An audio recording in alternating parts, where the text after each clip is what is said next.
Marissa from Book with Marissa, and my hair is a mess because I did not have time to fix it this morning.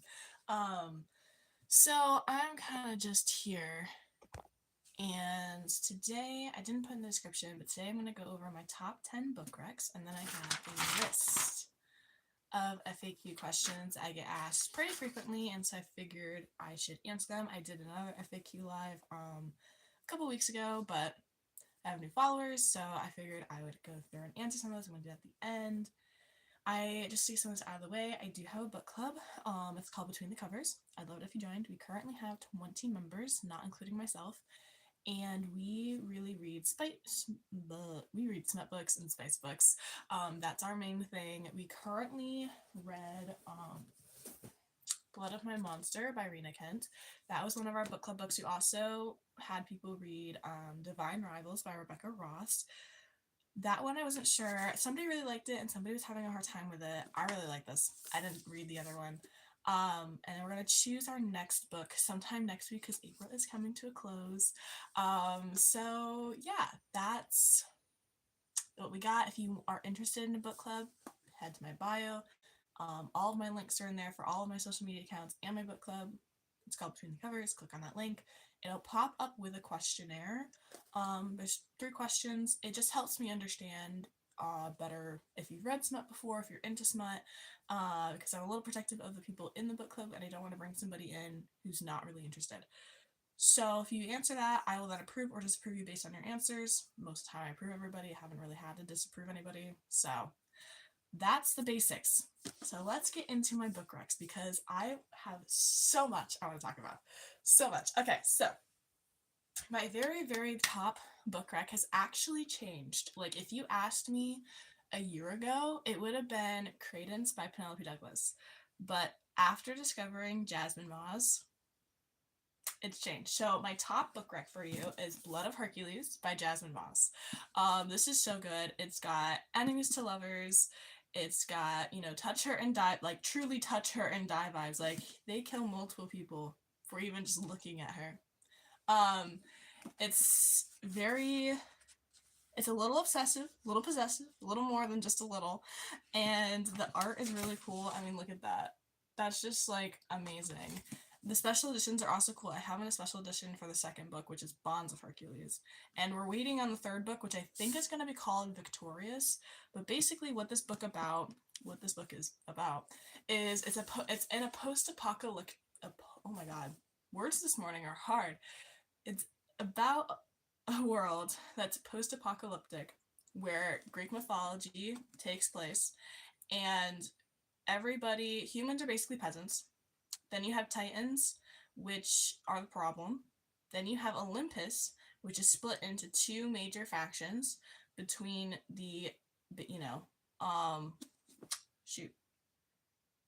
everybody's a Spartan, but basically you have 2 houses. One house has like light powers and like basically they're seen more as hopeful and having powers that are helpful and less whatever. Hello to whoever just came in. I'm talking about book recs. I'm currently talking about Blood of Hercules. So the 2 factions of the House of Olympus of everything, there's 8 houses under the Olympus faction, if you will, and they are considered to have more like healing powers and things that are helpful, while the other 4 houses are considered to be like dark and dangerous and should be stayed away from. So that's kind of like the setting for that. We start out in, I don't know, Missouri or Louisiana or something, where we meet this girl named Alexis Hertz, which is hysterical to me. And she has been abused her whole life. She wants to take the Spartan test so that she can go to university and make a lot of money, get herself out of the trailer park that she grew up in. And so she tries to do all the things. It turns out that she's discovered that she is a Spartan. So she has to go to like the initiation massacre to enter the crucible situation. And so she does. She goes through it. And in there, she has 2 mentors who are both like a-holes. They're kind of mean. Hi everybody that came in. I'm just talking about books. I'm nerding out on books right now. So like if you're into books, drop your favorite book that you're reading or whatever. That's what I'm doing. So Sorry, I'm trying to figure out where it was. So she has 2 mentors, and it's Achilles and, oh god, I don't remember how to pronounce his name. I'm not sure I'm gonna try, but it's Achilles and his lover, and they're just annoying. Like, they don't want to be mentors, and they especially don't want to be mentors to her because she doesn't even know what her power is. She's like, I don't know, I don't have one. And they're like, oh great, that's fantastic. And there's a lot of war tensions happening. Like, there's just a lot of tensions throughout the book. And then when she finally goes to said academy, that's not really an academy, it's more like a torture thing, she has 2 professors who just seem like out to get her kind of thing, and it's just hot. Both the professors end up becoming, well, I shouldn't spoil it, but both of her professors, there's gonna be stuff there. So it's good. It's like an age gap-ish romance. It's enemies to lovers, obsessive and possessive. Definitely enemies to lovers, that is for sure. Welcome everyone who just came in. I'm giving out my top 10 book recs this morning, and then I have FAQs I'm going to answer at the end. So feel free to hang out, talk about books with me, and just whatever. That's just kind of why I'm here. So whatever works. So this is my like one fantasy-ish book rec. I don't read a lot of fantasy spice books. Hello, how are you doing? How's life going? What's your book that you're currently reading? Let me know. Yeah, I'm not the biggest fan of like fantasy. I would love to get more into it. I just have a hard time because like sometimes people don't build worlds in the way that makes sense to me, so I don't normally read them. But this is really good. So this is Blood of Hercules by Jasmine. She has Bonds of Hercules out as well. That book is better in my opinion than this one. And we're waiting on the 3rd book. I need her to like print that and get it done because like I'm ready for it. So that's that book rec. Okay, and then I have a bunch over here that I'm looking at. Alright, where do I want to go next? Let's start with some of these other books I got going on. So then my next book rec is Twisted Love by, I don't ever want to slaughter her name. It's either Anna or Anna, and I'm not going to try to pronounce the last name because I really am not trying to like slaughter anybody's name here. But Twisted Love, this has Alex Volkov in it. And it's just good. It's about this woman named Ava. She's at college, and she has a very protective older brother, and she is trying to pick up like a cake for her older brother's going away party because he's going to go away for a year to like do medical internships around the world or whatever. And so she's trying to pick up this cake, but she's late from her photography session, so she ends up in the middle of nowhere, in the dark, in the rain, with no cell service, and her phone basically dies. But before it does, she calls her brother's like, hey, so like I'm in the middle of nowhere. She doesn't really say that, but her brother's like, yeah, so I'm gonna send someone to pick you up. And she's like, oh, you're not picking me up yourself. And so Alex Volkov picks her up, and it's so hot. This stream is about my top 10 book recs and FAQs that I get, so feel free to hang around. I'm pretty much talking about books, but if you also want to talk about life, I'm down for that. I'm kind of just here to start the vibe and then continue the vibe, but that's the main thing is books. So Alex Volkov picks her up, and Ava, which is the main female character, and Alex don't really like communicate. They're very like, there's like hard no communication. Philosophy, I sometimes am. I don't normally read books about philosophy. My books mostly revolve around spice or like women empowerment type of things. But I like the idea of philosophy. I think it's cool. I think the idea of like diving into worldly things that we don't really understand and try to put words around them is very fascinating. So I'm gonna assume that you're into philosophy. Do you read a lot of philosophy books? Is that like your thing? Let me know. So yeah, Alex Volkov picks her up, and she's like, hey, I need to make a pit stop at this local bakery for Alex's going away party. And he's like, dude, we're already late. Like, we're not. He's like, but she's like, but if I don't get this cake, it's gonna be your fault. And it becomes a whole thing. So she basically guilt trips him into going to this little place to get this cake. They get the cake, and she goes to get it, and he's like, no, you're not. And he puts his jacket over her because things are happening. Anyway, throughout this whole story, her brother leaves. Alex ends up moving into her brother's house, so they're like Alex and Ava are neighbors. There becomes a lot of moments in there where Alex kind of reveals that he's things. Answer this: who is? I have no idea how to pronounce that or who that is. To be entirely honest, no clue. I don't know. But they have a lot of moments, and Ava's friend group decides that she needs to figure out what makes Alex like tick, like what makes him angry, what makes him sad, what makes him happy. And so she tries to do all of these things, which ends up being more of like an entertainment for Alex because he's like, what is this chick doing? Um and Alex himself has family trauma. So does Ava. Ava's afraid of water because she had a drowning incident when she was like 9, and she doesn't remember anything before that. And so she's like just terrified of open water. So Alex teaches her how to swim and how to be comfortable with open water and everything. All while Alex is still like blaming. So there's tension there because Alex's family was basically massacred when he was younger, and his entire life he's been trying to figure out who did it. And his leads leave him to Ava's family. And so then that whole thing comes out, creates a big rift, and Alex is basically like, yeah, I never loved you, Ava. And then he spends a year groveling. So this is what this book is. It's a little like, it's kind of like enemies to lovers, and once they are together, it's definitely a little possessive, a little obsessive. There's groveling. It's a very nice book. So this is Twisted Love. There's 3 other books in the Twisted series. This one is still my favorite. So that's Twisted Love for you. Okay, sorry. I have books everywhere. You can't see them, but I have books everywhere. Okay. Let's see here. Let's talk about Ali Hazelwood. I love Ali Hazelwood. I've only read a few of her books, but they are pretty good. So let's talk about them. The first book I ever read by Ali Hazelwood was Not in Love. And this is about 2 people who are very much involved in the science industry. Yes, Rue and Eli. So Rue is a food scientist. She's trying to figure out how to make food last longer, and actually has a project that she's working on to get patented through her company called Klein, which one of her best friend runs and owns. And so she feels super lucky because she has her best friend supporting her and everything. Well, she's not a fan of romantic relationships or really any human interaction.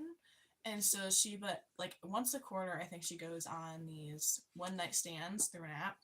And so she matches with Eli. Well, during their one night stand, her estranged brother is bothering her about the will that her father left them that has a cabin in it. And he just wants an answer to whether he can sell it or not. And she's like, dude, I just don't want to talk to you right now. I just can't. So Eli's like, dude, stop bothering her. It becomes a whole cool moment. And the first time they meet. And then their night is basically ruined because they didn't end up, doing the things. And so she's like, all right, well, this is what it is. And then the next day, suddenly, Eli's at her workplace. Because Klein's loan was bought by Eli's company. That's a thing. And she's like, why is he here? And so then they talk to each other and the interviews privately, and she's like, did you know who I was? There's nothing here. So they kind of deny their attraction for a while because Rue has a very hard trust boundary that's if you break my trust, I'm not giving it back to you.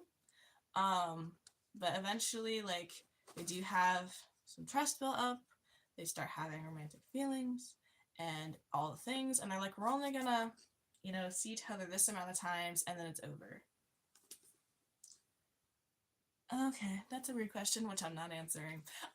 So yeah, this is this book. It's got science vibes in it. It's more like Strangers to Lovers. And Eli's definitely a little protective, a little obsessive. So Not in Love by Ali Hazelwood is very good if you're into that slow burn romance. And the weird thing about it too is like the female's point of view is all first person, but then the male's point of view is all third person. So it's like an interesting read from that perspective as well. But it's pretty good. So if you like, you know, slow burn romance, a little bit of spice, a little bit of just tension everywhere, Not in Love by Ali Hazelwood should be your next read. So that's the first one by Ali Hazelwood. And then we have Problematic Summer Romance, which is really great. 360, I don't even know what that means, bro, but okay. We have Problematic Summer Romance by Ali Hazelwood, which is also good. So in Not in Love, Eli has a younger sister whose name is Maya. Yep. And Maya has always had a crush on, I forget names, give me a second, Connor. There we go. But Connor and Maya have an age gap, I think of like 10 or 15 years. And so whenever it's been clear that she's kind of hit on him, he's like, nope, can't do it. But unbeknownst to a lot of people, they've had like talks and conversations. They kind of developed a friendship, especially when Maya went to Scotland to kind of get away from her brother and everything. Yes. Thank you. I got no makeup on. I got my hair's a mess. This is literally just how I woke up. I don't know, man. But welcome to everybody who came in. I'm giving out my top 10 book recs, and I have FAQs I'm going to answer at the end, but feel free to drop in a comment about your favorite book or life or whatever. I'm kind of just here talking, so feel free to like put something in there. I'm talking about Problematic Summer Romance by Ali Hazelwood at the moment. So Connor and Maya have had a friendship for a while, and nobody really understood or knew about it. And so then Eli and Ruth from Not in Love by Ali Hazelwood get together, they're getting married, and they invite everybody onto this Italian wedding, basically. And his wedding's kind of like cursed. Everything goes wrong. Like, people get sick.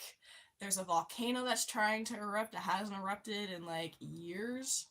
And like everything is just going wrong. On top of that, Maya and Connor keep having moments where it feels a little bit more than friendly. And they also haven't talked in a while because Connor got a girlfriend and was like, I can't talk to you anymore, Maya. And Maya's like, oh, cool, that's great. But they both know that they had feelings and Connor just wasn't willing to admit them.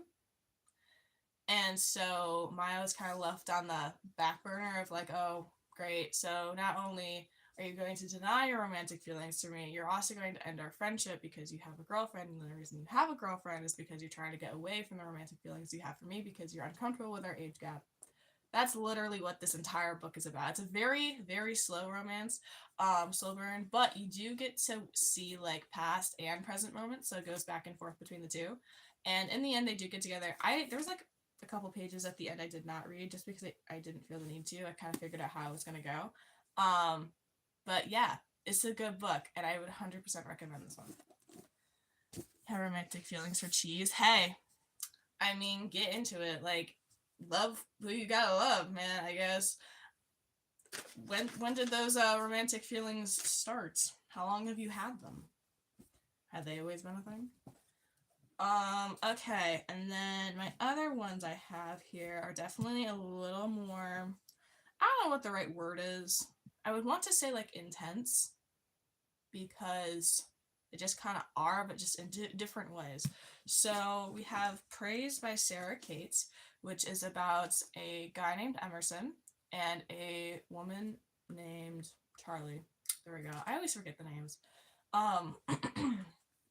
So Charlie dated Emerson's son, to which they finally broke up because that dude never made Charlie feel good. Like, was always talking down on her, always like, they were best friends because of the whole thing, and they decided they had feelings for each other. They got together, and it just kind of went downhill as soon as they moved in. So they finally like break up, and he's like, you need to get, she's like, where's my half of the deposit that we had for the apartment that everybody gets back, like when you're done with the apartment? Ever since I put the first piece of cheese. Okay, well, fair enough. So Charlie was like, okay, well, where's my half of the deposit for the apartment? Like, I need that back so she can pay bills and live life and everything. And he's like, well, that's with my dad. And she's like, why?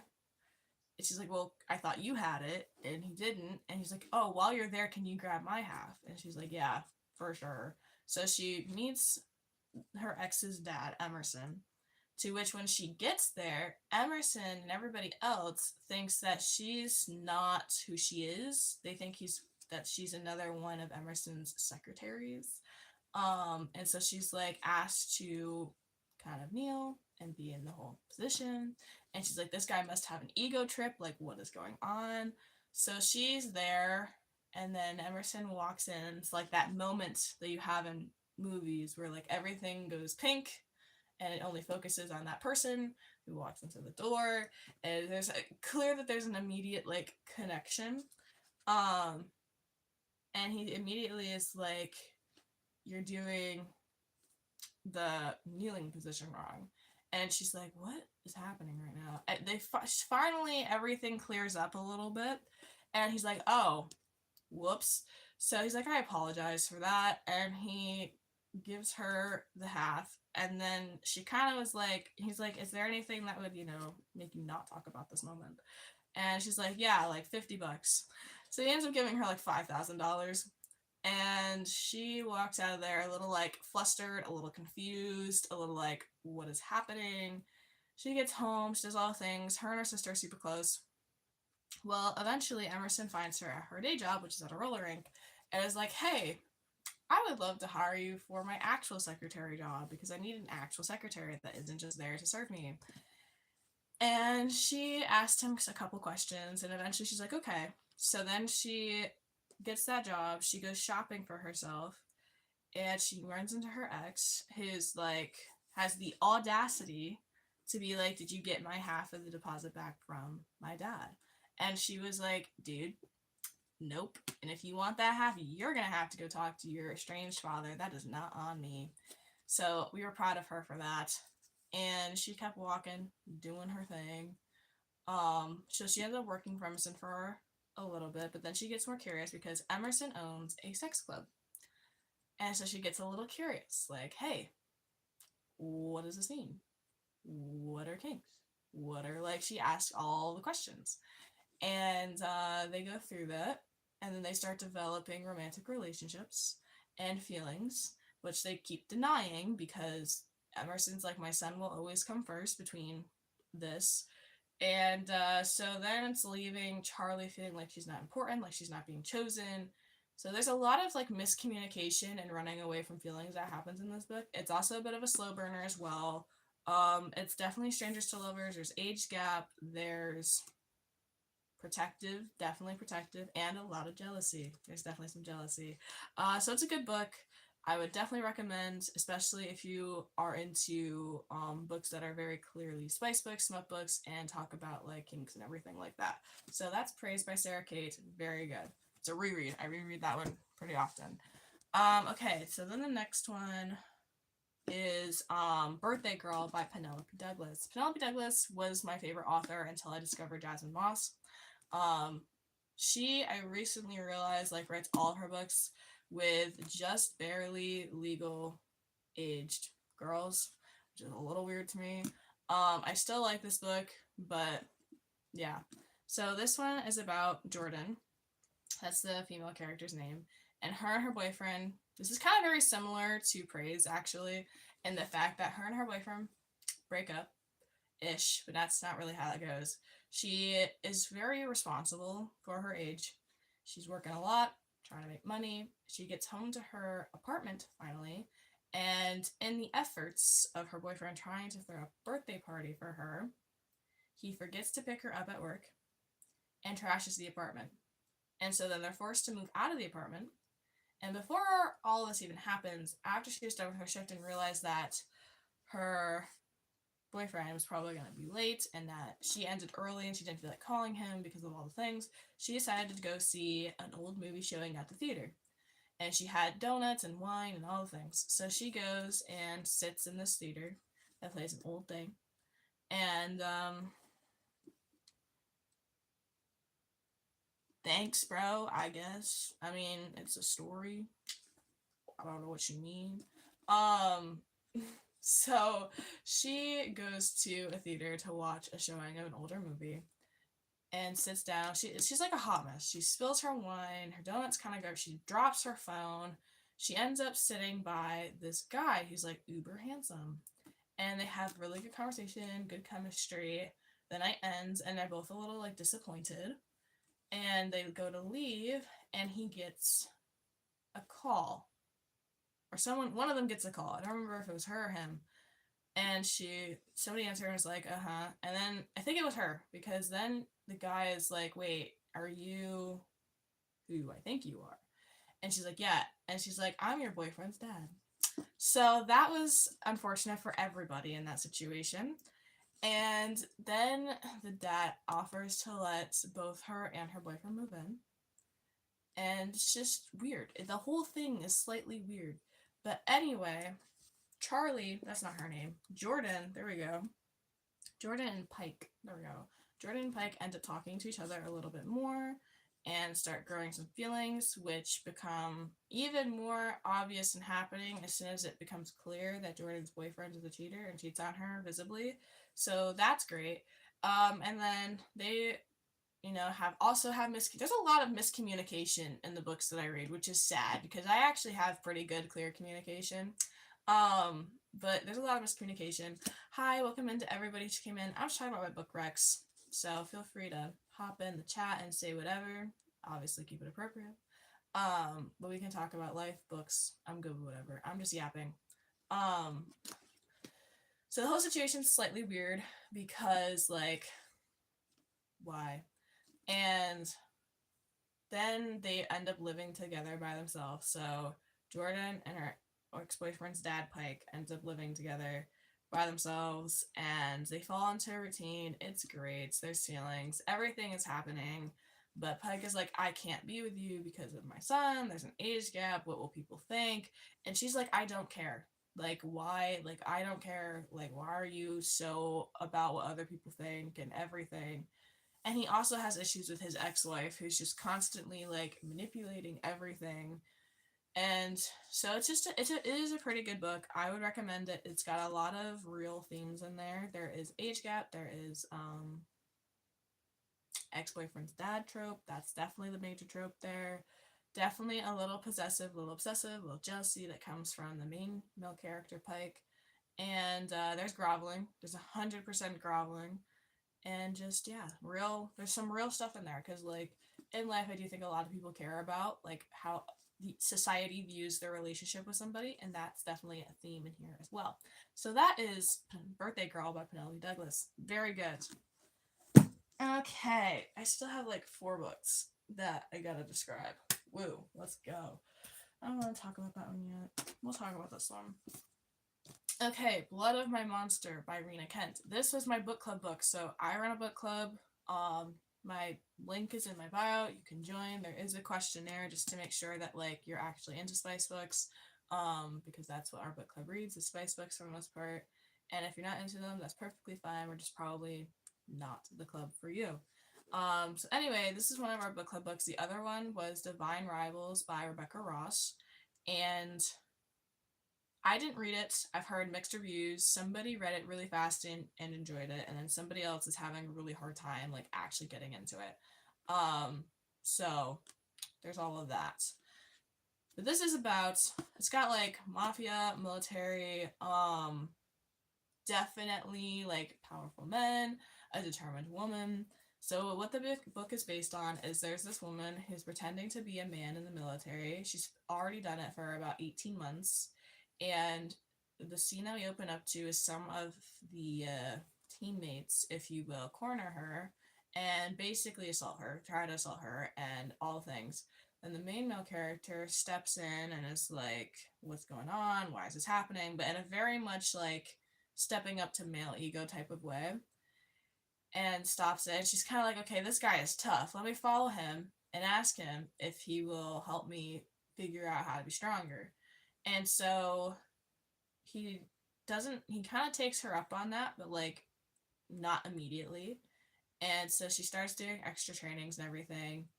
And she's kind of trying to get out of her unit because her unit sucks. They're horrible to her. and she doesn't need someone discovering her identity. The reason she's in the military under a false identity and gender is because she's trying to find out who basically like murdered her entire family when she was younger. Um, so she's protecting herself and also trying to uncover secrets.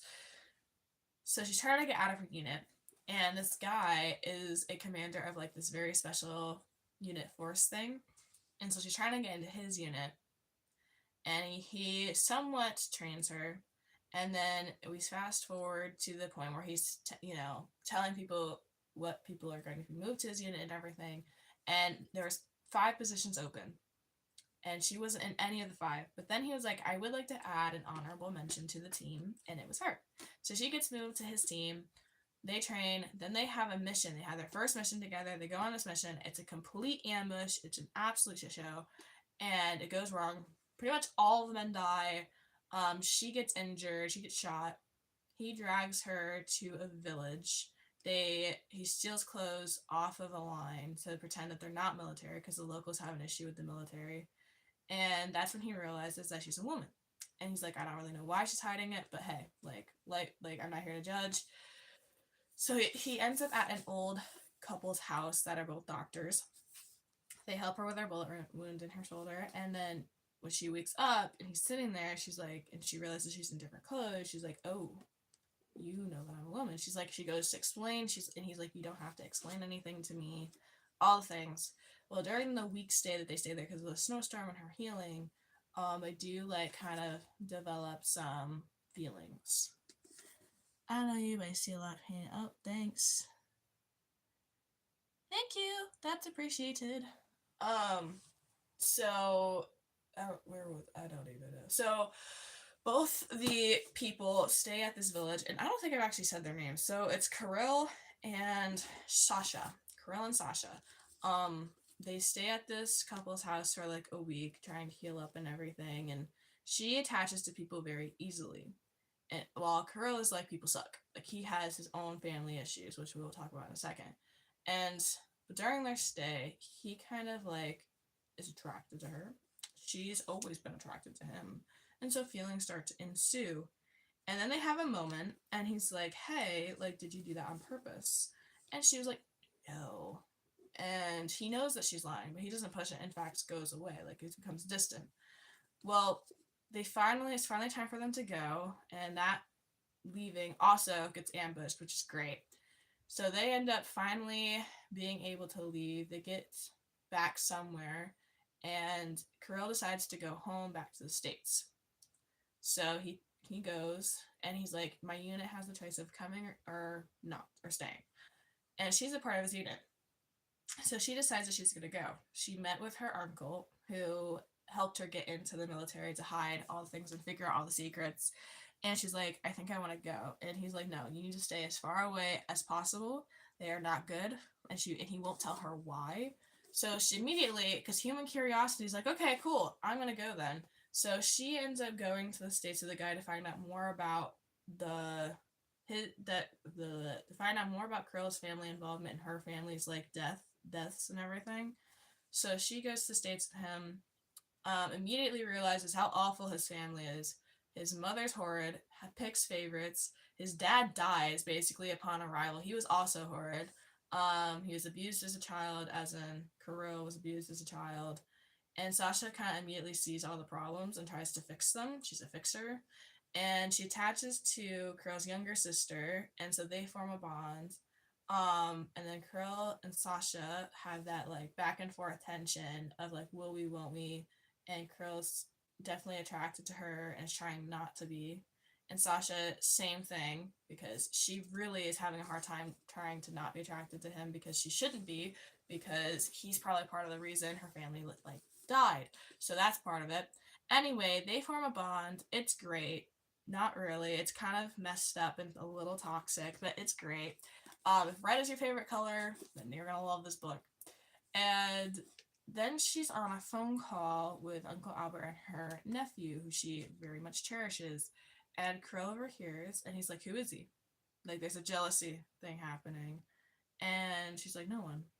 And so he takes her phone, but she shoots the phone, so he can't get the information, and that annoys him very much so. And everything kind of goes downhill from there.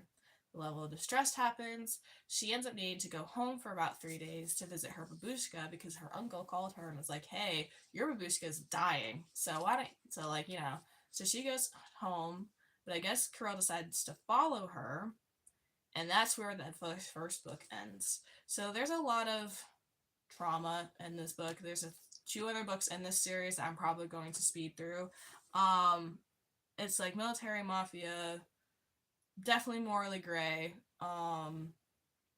Enemies to lovers ish. I don't know if there's an age gap actually in this one. I don't think there is, but both characters are strong in their own ways. So yeah, there's abuse, there's trauma. It's a pretty good book, and I would recommend it. That's why it's in my Rex this morning. Okay, and then we have these last three books. Oh my god. I'm going to give quick rundowns because I'm running out of ways to describe things. Alright, my all-time favorite book ever is Where the Crawdads Sing. This is like the best book ever. Period, point blank. It's not really a spice book at all. It's actually like a murder mystery type thing that also comes with like coming of age, a little bit of women empowerment, and young love. It's very good. It's about this girl, and I just had her in my brain. Kaya, I think it is. I'm pretty sure it's Kaya. Yes. Kaya. So Kaya lives in the marsh. She's known as the marsh girl with the marsh family. Pretty much all of her family left her. So her mom left first because she was being abused by her father. Her father then kind of like abused the older siblings, so the older siblings left, and everybody just kept leaving until Kaya was left alone with her dad. Now her dad is a drunk, he's a gambler, he's an abused, like he's got issues, but he in some ways tries to be better for Kaya, but he struggles with that. He gives her money to survive and like all the things, but it just doesn't stick. Eventually he ends up disappearing for one reason or another. She's not sure why, but he just doesn't come back. So then she's forced to survive on her own in the marsh. She's like 7, trying to figure out how to live on her own because no adult is present. So she fishes and sells the fish for money. She digs her mussels. She's doing all these things to try to survive in the marsh. And then eventually one day, her brother's friend, Tate, is scooting around, and she's in like the middle of nowhere in the marsh and doesn't know how to get home. So she lets Tate guide her home, and from there they kind of start forming their own friendship. Eventually Tate teaches her how to read, how to write, math, because she didn't end up going to school. She went to school for one day and left because everybody was making fun of her. And she just didn't, her soul didn't belong there, so she didn't stay. So Tate ends up teaching her all things. They develop romantic feelings for each other, but Tate ends up going to college and doesn't really come back to visit Kaya. And so that kind of breaks their everything. Then another guy comes along named Chase, I believe. Chase is a bad dude, okay? We don't like Chase. He's got issues. I think that's what his name is. I don't know. Yes, it is. Chase Andrews. Chase Andrews is a bad dude. We don't like him at all. He swoops in and it's like, "Oh yeah, Kaya, like me, love me, choose me."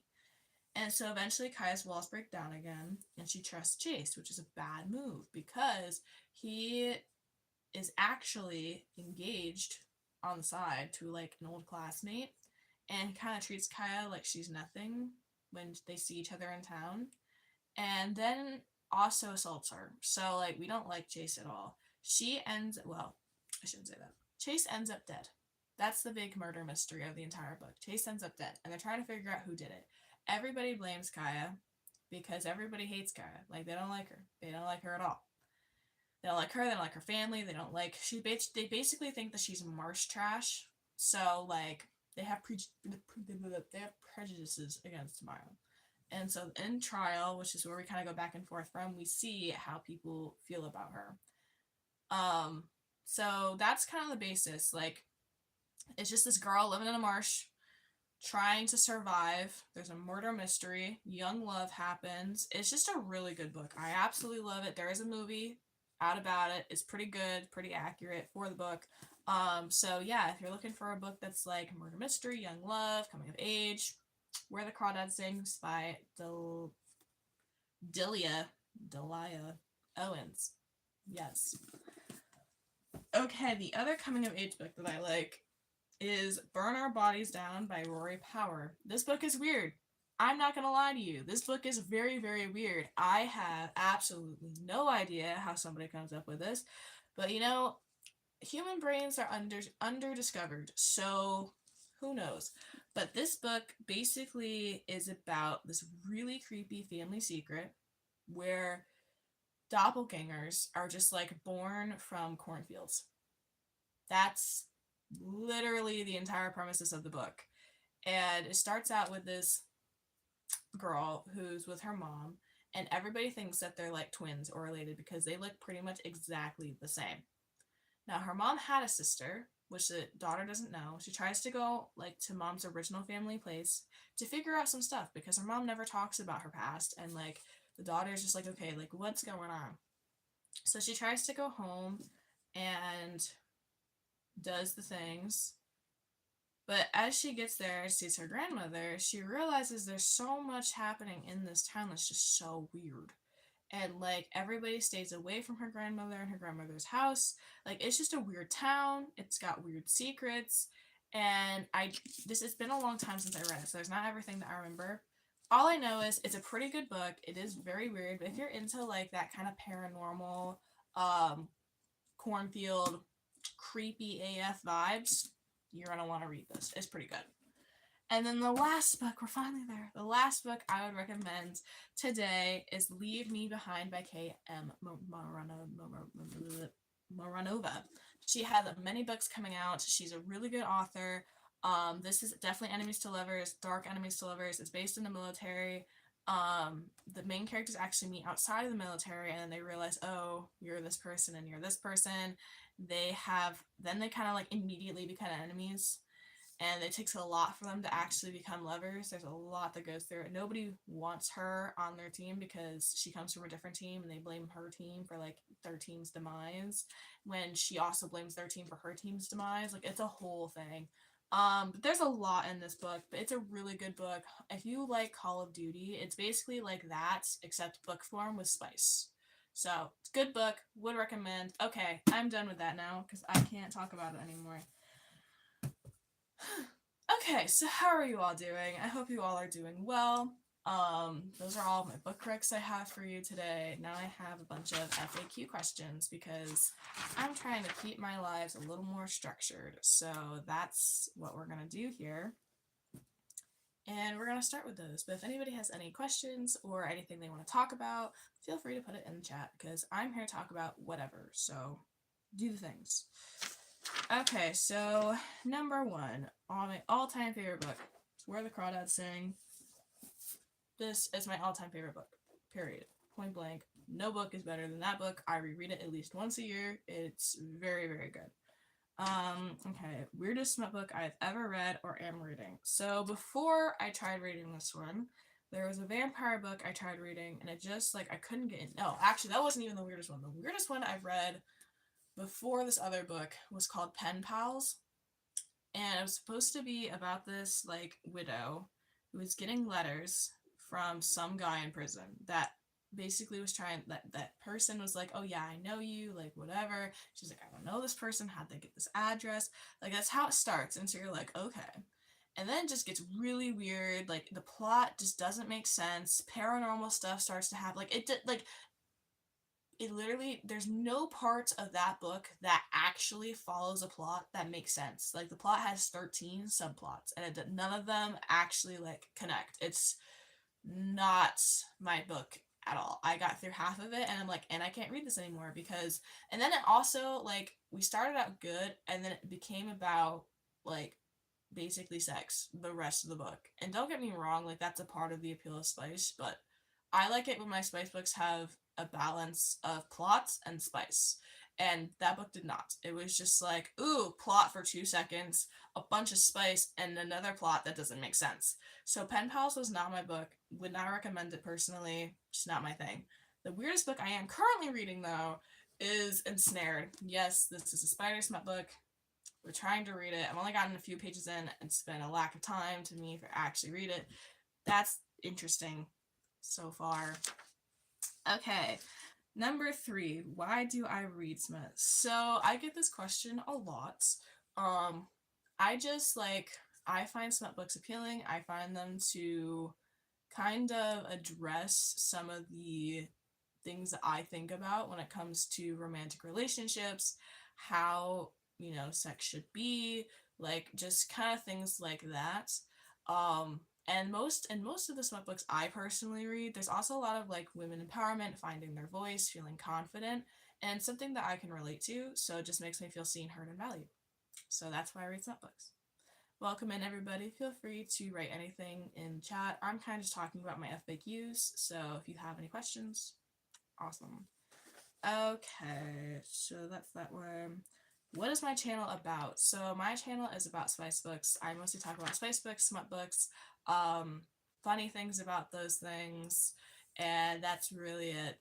I really just talk about books. That's my main thing for this channel, and I love it. It's awesome. And number 5. Who is my audience? So most of the people I get in here. Hi, oh my gosh, hi. Welcome back. I'm glad you're here. How are you doing? I'm just kind of running through my FAQs a little bit, but how are you? How's life? Let me know. I missed you. I was hoping you were gonna pop in. I believe you had a comment that was on earlier, but I knew you weren't in here yet, and so it was kind of sad. But I'm glad you're here now. But how are you? Sorry, my brain is running on low sleep and low energy, so don't mind me. But anyway, question 5 is who's my audience? My audience are people who are vibing. We're chill people, mostly women. I don't care if men follow me, but I am much more attuned to women because I'm a woman, so it's easier for me to relate to women. Women who like smut books, like spice books, are interested in those things, and also are friendly. They're not mean. They don't judge. I'm big on no judgment. I genuinely don't care what you read, whether you are a spice book girly, a murder mystery girly, whatever book genre you like is totally fine. How are you? Yes, we are. Till Vibes here. Yes, we are. I'm glad you guys are here this morning. I was missing some of my Thursday morning crew. How are you? I was sitting here. I went through top 10 book recommendations, which took a lot of energy. I'm not sure if I'm ever gonna do that again because holy cow. But I was supposed to some of you guys. So how are you doing? How's life going? Let me know because I want to know. At the moment, I'm just going through all of my frequently asked questions because I get them a lot. So I just wanted to address some of them. But how are you guys doing? So yeah, that's kind of who my audience is. Basically everybody who's just low key, not super whatever, no judgment, big on no judgment. I don't care what you read. So I need people to follow me who also don't care what you read because no judgment. Okay, so number 6, how old am I? I am 19. I turned 19 Easter Sunday. I started this account when I was 18. So, yeah, that's my age, big and 1'9". And number 7 is, am I in college? I get asked a lot if I'm in college. You're good, but earlier today you had a toxic argument with your husband. If I may ask, can I ask for more details? What was the argument about? Why was it toxic? Toxic on his end. Okay. What was bro doing? Do I need to, do something? What was he doing? Number 7. So am I in college is a question I get asked a lot, and the answer to that is at the moment no. I did not decide to go to college for right now. It is on my bucket list. It's just not happening at the moment. He fell off the wagon beer. The wagon beer? I don't know what is that? What do you mean by that? What? I feel like it's a phrase, but I don't know what the phrase means. I'm sorry. I need a little more elaboration, a little more context. Also, my brain is not functioning. It has not. But what? What do you mean? Yeah, so I decided not to go to college right now because I want to save money. I want to be financially stable before I make big financial decisions like college or a car. He started drinking again. Oh, okay, I got you. That's not fun. Yeah, I can understand how things with when alcohol's involved, everything's a little more heightened. Um, I don't know what the word is, but I know what you mean, and I'm sorry. I mean, alcohol every once in a while is okay, but like being an alcoholic and then being mean to people around you is not okay. That is definitely not okay. So yeah, that's my college answer. Intense, yeah, definitely intense. I've had my own experiences with people who have definitely like decided to be alcoholics and not be happy when like the thing that people don't understand is like you can be a happy drunk. Like I'm not saying that being an alcoholic or being a drunk is okay, but like it is a choice to be happy if you are intoxicated, and I think a lot of people just are miserable anyway and choose to be miserable even in both when they're sober and when they're drunk, and it's just like very frustrating. He's a mean drinker. I have experience with that, and I am sorry. I'm so sorry to hear that. Um, did he was it recent starting again, or like? And I'm assuming this is a pattern of behavior. Is this like a normal cycle that you guys go through? Does he ever stay sober? All those things. Okay, number 8 are my FAQs is where do I live? I live in Hot Mess, US. That's what I call it because that's what we are right now. We are a hot mess causing things that we shouldn't be doing. So I live in Hot Mess, US. That's where I live. Number 9. What other hobbies do I have besides reading smuts? So I have a lot of hobbies. I have a lot of interests on a lot of things. Everybody's multifaceted. Mini rant there. But I do, so I've gotten more into embroidery recently, which is something I've been doing during my lives sometimes. I've gotten more into painting again. I do that. I like to go outside and walk. I like to run ish. I haven't run in a while, but I walk pretty consistently right now. I also draw sometimes. I learn Latin. I'm currently learning Latin like on the side. Like every day I do a lesson on Duolingo because why not? And I also decided to relearn algebra because I need it for future careers. So we're relearning algebra and then we're going to go relearn all of my math. Yeah, so those are kind of my hobbies. Like I do a lot of things. I'm pretty sure there's things I do that I don't even remember that I do. I just do them. And yeah, those are my hobbies besides reading smut. The reading smut's my biggest hobby. I mean, I have whole channels about it, so there's that. Okay, number 10. What is my day job? So I have a lot going on. Yes, very recent. He stays sober but ends up back on it eventually. I hope yet again this time was for good, but I break my heart. Yeah, having optimism for some of that is a little challenging, I will say. Has he ever been to like a rehab center or anything like that? How long have you guys been married? Is it something, I think my biggest question is it something that you're willing to deal with for the rest of your life?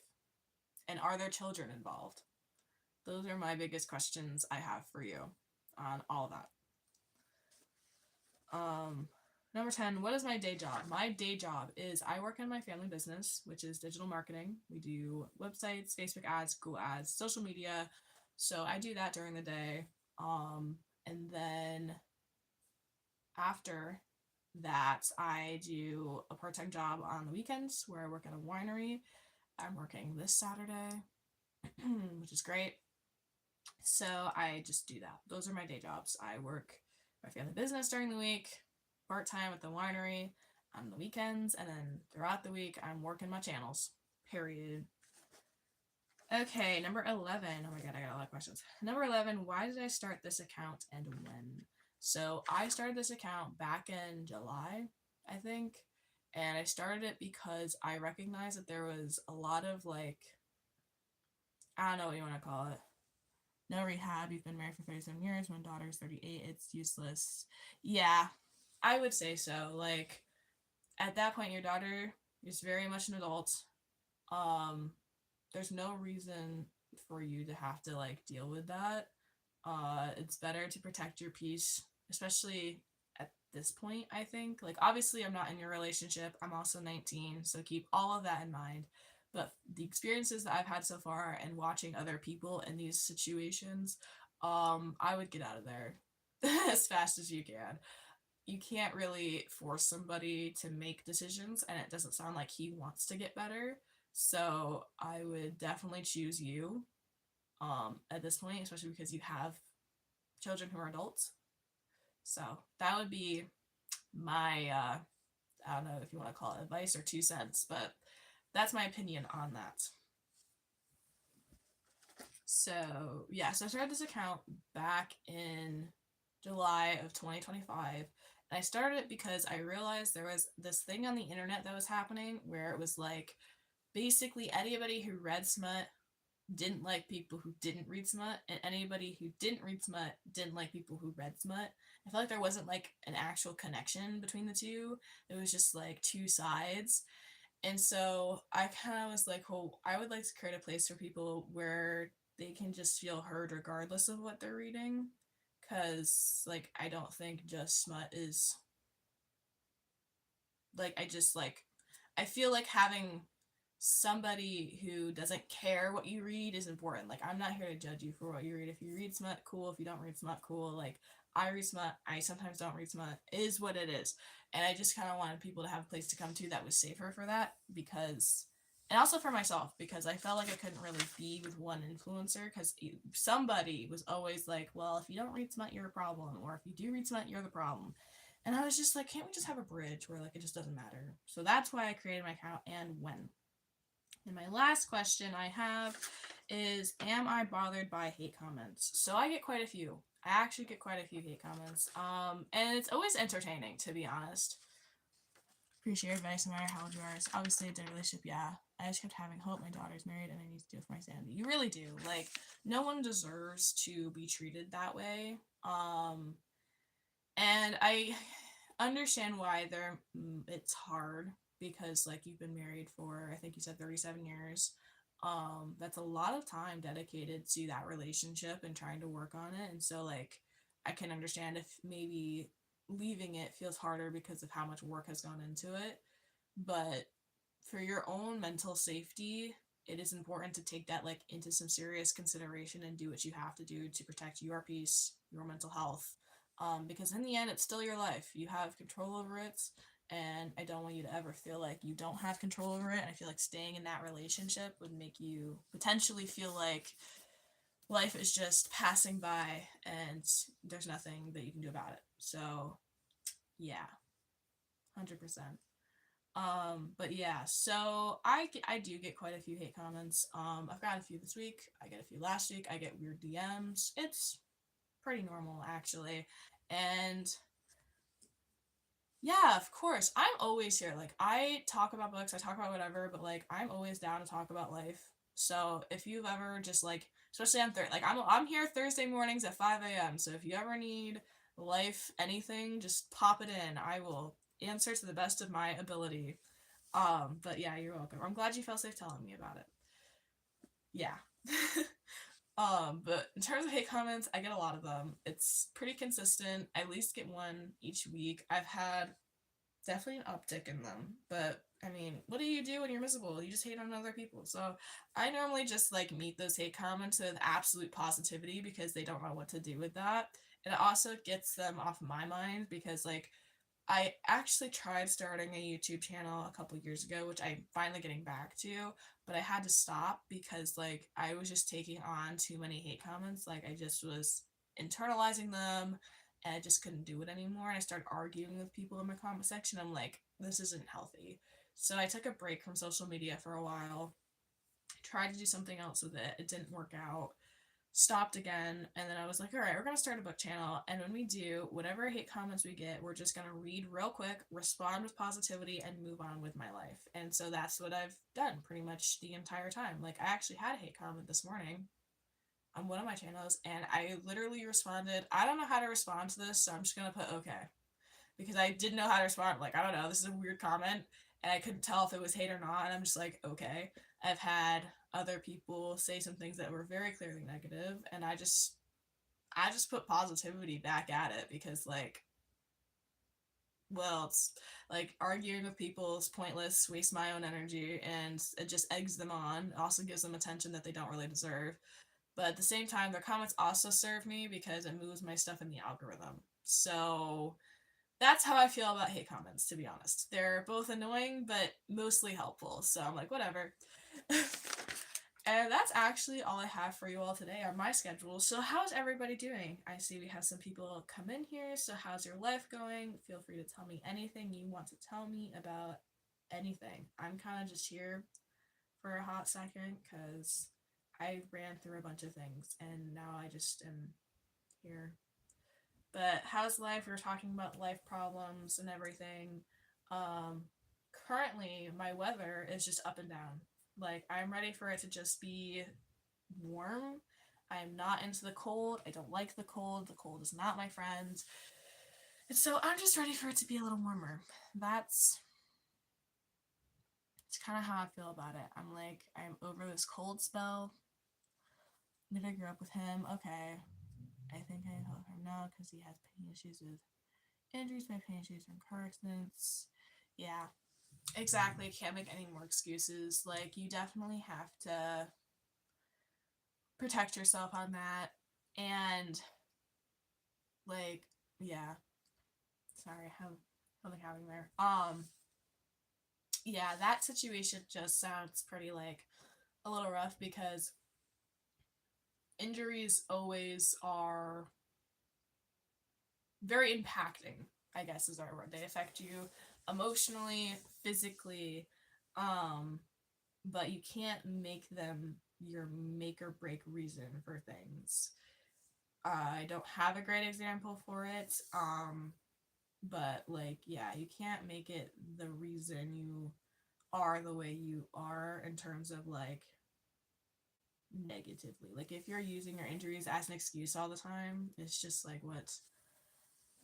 Oh my gosh, you are totally fine. I respond pretty well to trauma dumping. So I do the same thing to other people. So it's a thing I'm personally working on, but I don't care if you trauma dump to me because I always want to yap. So whatever you got going on, I want to know about because I'm like, yes, let's talk about it. Let's work it out.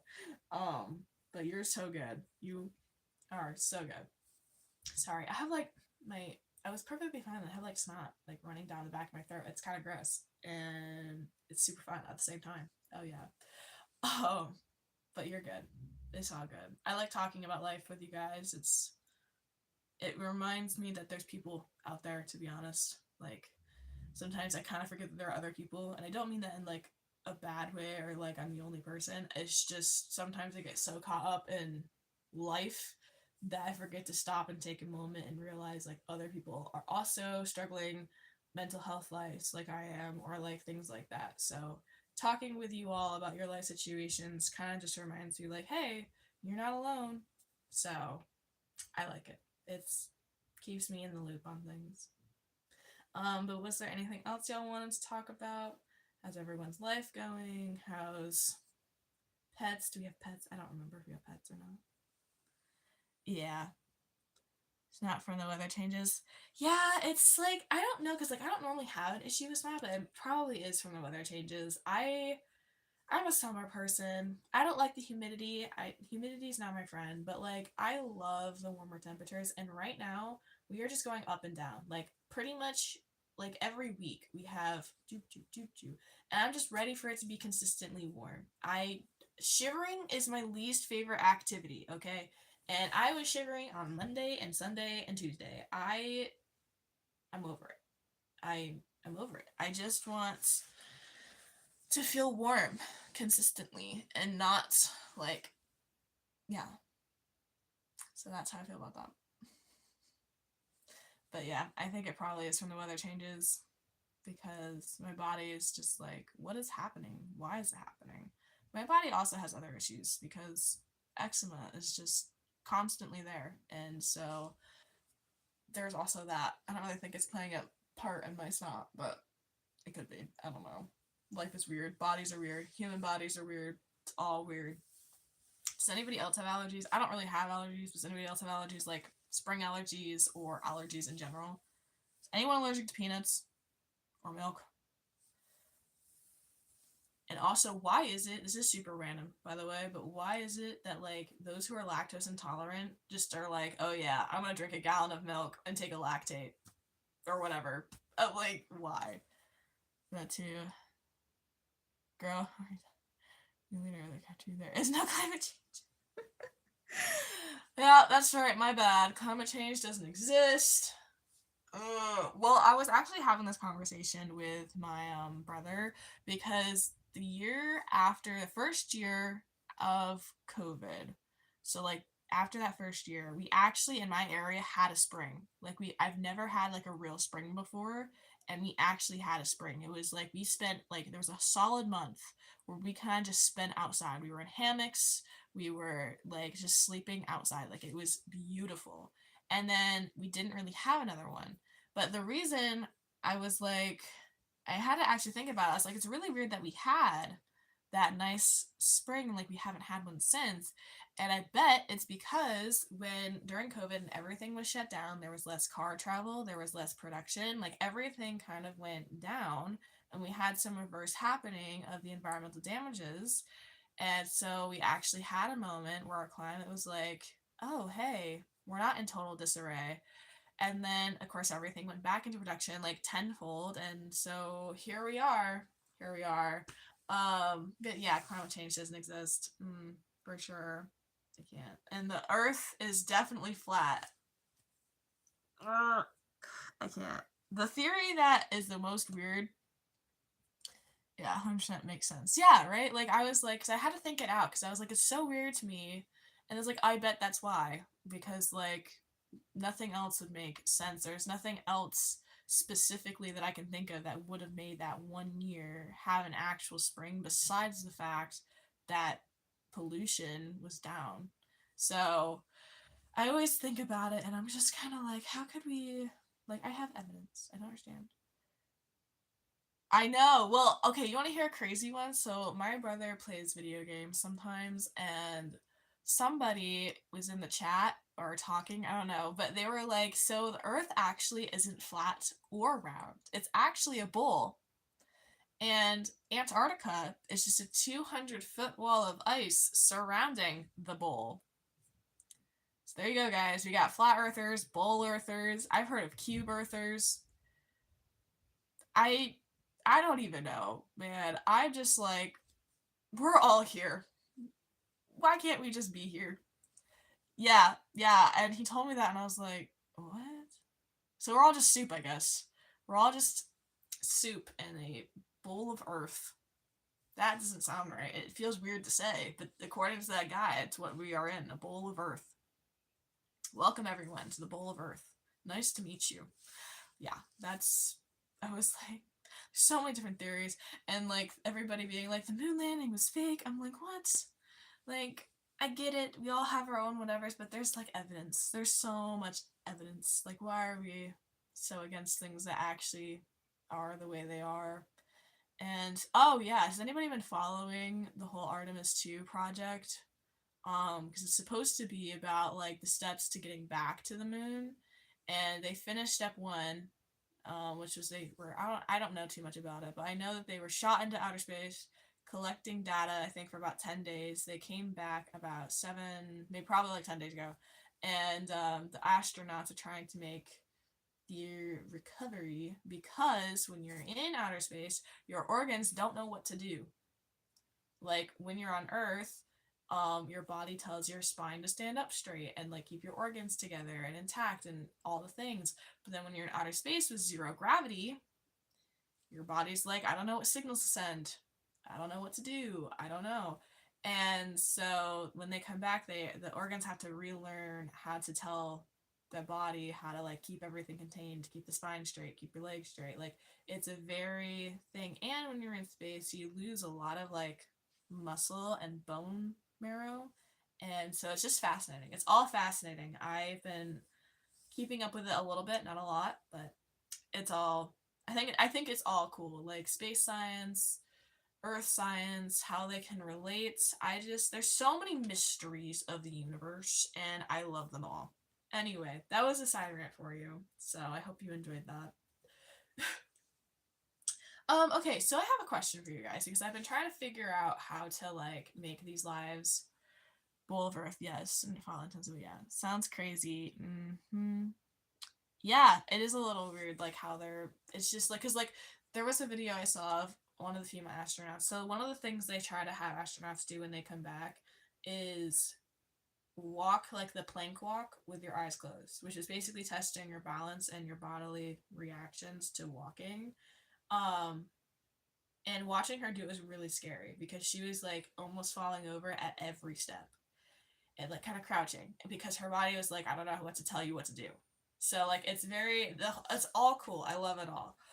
Okay, but I have a question for you guys because I want to make these lives much more like interactive and fun for you. So like, what are some things that you would love to see from me from my lives? Like, what's something that you wish I would do during my lives? Because I want to make these more about you than about me, and I don't know what things you might be looking for. So you could let me know. That would be awesome. Cause like what I did this morning I think was cool, but I'm not sure in general how much it was actually. So like yeah. And if you don't know, that's okay. Feel free to like comment later. But if you have an idea, something that you'd love to see from me, I would absolutely love to know. One of the things I thought about doing was kind of like a vlog of my morning where I just take an hour out of my morning and kind of go through my routine. Yeah, it's a thinker, yeah. Yeah, it's kind of sprung it up on you. And it's okay if you don't know right now. Like, feel free to comment on this video later or any video later, and I will check it out.